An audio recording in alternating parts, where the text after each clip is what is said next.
Lesson 6 for January 30 to February 5, Playing God, and read by Dr. Percy Harrold. Monday, February 1, The Late Great City of Babylon. And our text for today is Isaiah 13 verses 2 to 22, but we'll come to that later. In 626 BC, the Chaldean Nabopolassar restored Babylonian glory by making himself king in Babylon, beginning the Neo-Babylonian dynasty, and participating with Media in the defeat of Assyria. His son Nebuchadnezzar, too, was the king who conquered and exiled Judah.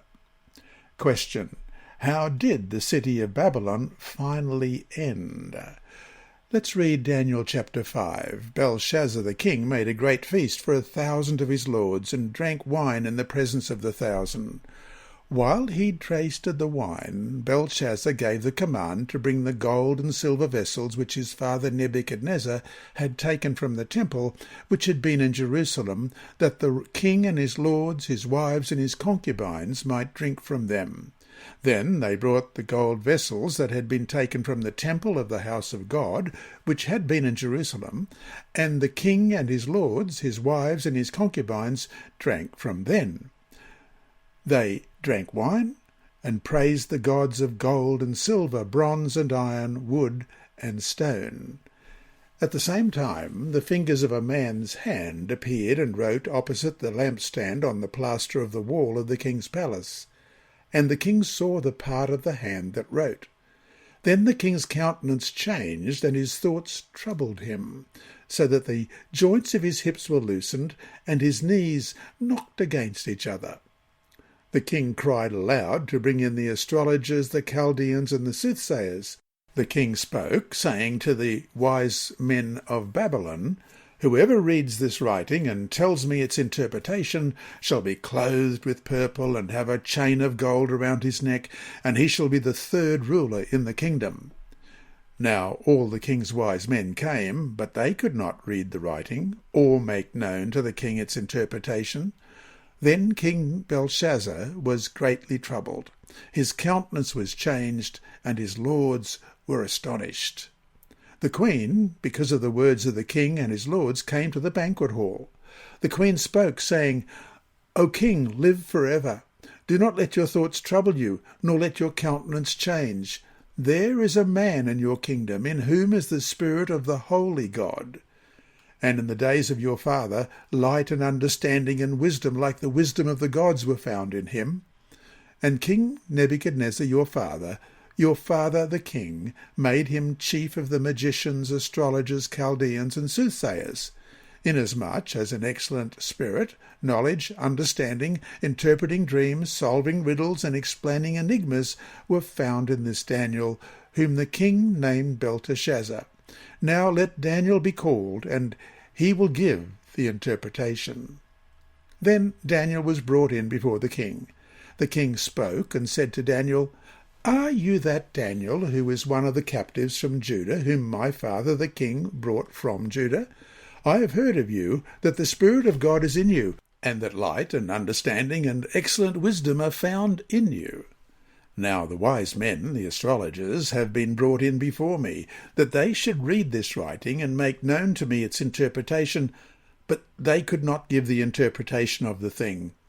And I have heard of you that you can give interpretations and explain enigmas. Now, if you can read the writing and make known to me its interpretation, you shall be clothed with purple, and have a chain of gold around your neck, and shall be the third ruler in the kingdom." Then Daniel answered and said before the king, "Let your gifts be for yourself, and give your rewards to another. Yet I will read the writing to the king and make known to him the interpretation.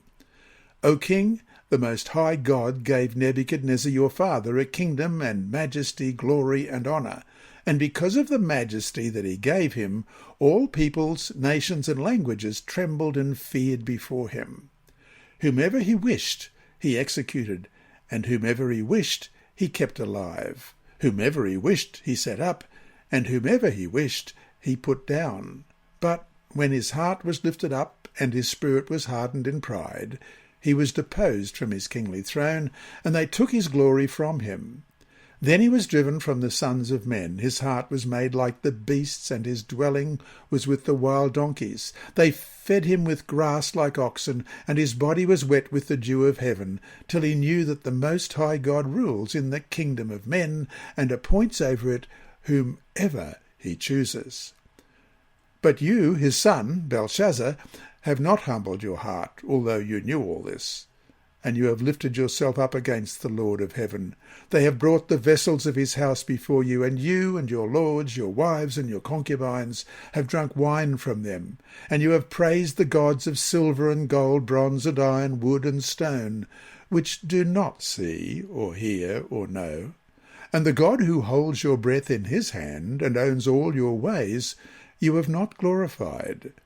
Then the fingers of the hand were sent from him, and this writing was written, and this is the inscription that was written: Mene, Mene, Tekel, Upharsin. This is the interpretation of each word. Mene, God has numbered your kingdom and finished it. Tekel, you have been weighed in the balances and found wanting. Perez, your kingdom has been divided and given to the Medes and Persians. Then Belshazzar gave the command, and they clothed Daniel with purple, and put a chain of gold around his neck, and made a proclamation concerning him, that he should be the third ruler in the kingdom. That very night Belshazzar, king of the Chaldeans, was slain, and Darius the Mede received the kingdom, being about 62 years old. In 539 BC, when Cyrus the Persian captured Babylon for the Medo-Persian Empire, as we've just read in Daniel 5, the city lost its independence forever. In 482 BC, Xerxes I brutally suppressed a revolt of Babylon against Persian rule. He removed the statue of Marduk, the chief god, and apparently damaged some fortifications and temples. Alexander the Great took Babylon from the Persians in 331 BC without a fight. In spite of his short-lived dream to make Babylon his eastern capital, the city declined over several centuries. By AD 198, the Roman Septimus Severus found Babylon completely deserted, so the great city came to an end through abandonment. Today, some Iraqi villagers live on parts of the ancient site, but they have not rebuilt the city as such. The doom of Babylon, described in Isaiah 13, liberates the descendants of Jacob who had been oppressed by Babylon, as we read in Isaiah 14, verses 1 to 3. For the Lord will have mercy on Jacob, and will still choose Israel, and settle them in their own land. The strangers will be joined with them, and they will cling to the house of Jacob. Then people will take them and bring them to their place, and the house of Israel will possess them for servants and maids in the land of the Lord. They will take them captive, whose captives they were, and rule over their oppressors. It shall come to pass in the day the Lord gives you rest from your sorrow, and from your fear and the hard bondage in which you were made to serve. The event that accomplished this was the conquest of Babylon by Cyrus in 539 BC. Although he did not destroy the city, this was the beginning of the end for Babylon, and it never threatened God's people again.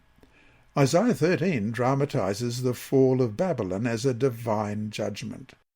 The warriors who take the city are God's agents, as we read in Isaiah 13, 2-5.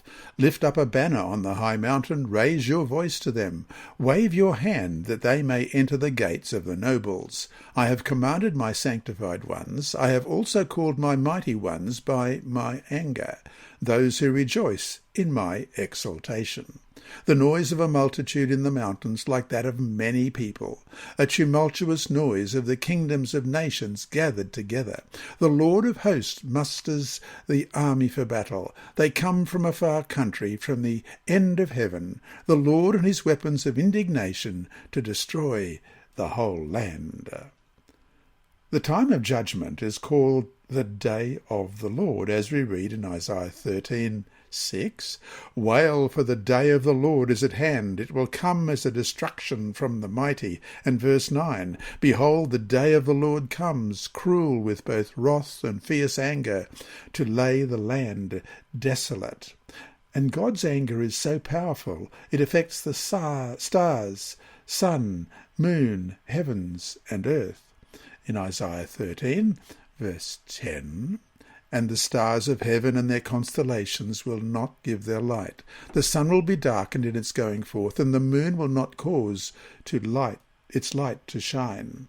And verse 13, therefore I will shake the heavens, and the earth will move out of her place in the wrath of the Lord of hosts, and in the day of his fierce anger. Compare Judges chapter 5, where the song of Deborah and Barak describes the Lord as going forth with quaking of the earth and with rain from the heavens, as we read in Judges 5, verse 4, Lord, when you went out from Seir, when you marched from the field of Edom, the earth trembled and the heavens poured, the clouds also poured water. Judges 5, verses 20 and 21 depicts the elements of nature, including stars, as fighting against the foreign oppressor. Beginning at verse 20, they fought from the heavens, the stars from their courses fought against Sisera. The torrent of Kishon swept them away, that ancient torrent, the torrent of Kishon. O my soul, march on in strength. And so to finish today, imagine that someone living in Babylon at the height of its glory might read these words in Isaiah 13, particularly Isaiah 13, 19 to 22. How foolish and impossible they would have seemed. Let's have a look at those. Isaiah 13, 19 to 22. And Babylon, the glory of kingdoms, the beauty of the Chaldeans' pride, will be as when God overthrew Sodom and Gomorrah. It will never be inhabited, nor will it be settled from generation to generation, nor will the Arabian pitch tents there, nor will the shepherds make their sheepfolds there. But wild beasts of the desert will lie there, and their houses will be full of owls. Ostriches will dwell there, and wild goats will caper there. The hyenas will howl in their citadels, and jackals in their pleasant palaces. Her time is near to come, and her days will not be prolonged. How foolish and impossible they would have seemed. What other prophecies yet unfulfilled seem foolish and impossible to us now? Why would we be foolish, however, to dismiss them as impossible? Hi there. Thanks for watching this video on the Advent-band Ministries YouTube channel. Please subscribe and click the bell icon to be alerted whenever we upload new videos. So, until we meet him in the clouds, may God continue to bless you. This lesson was read by Dr. Percy Harrold for Christian Services for the Blind. It's supported by the Sabbath School Department and Hope Channel Australia, and is rebroadcast by Christian Record Services and through podcasts at It Is Written in the United States, Hope Channel Germany, and through Apple iTunes and SoundCloud. Remember, God is always faithful.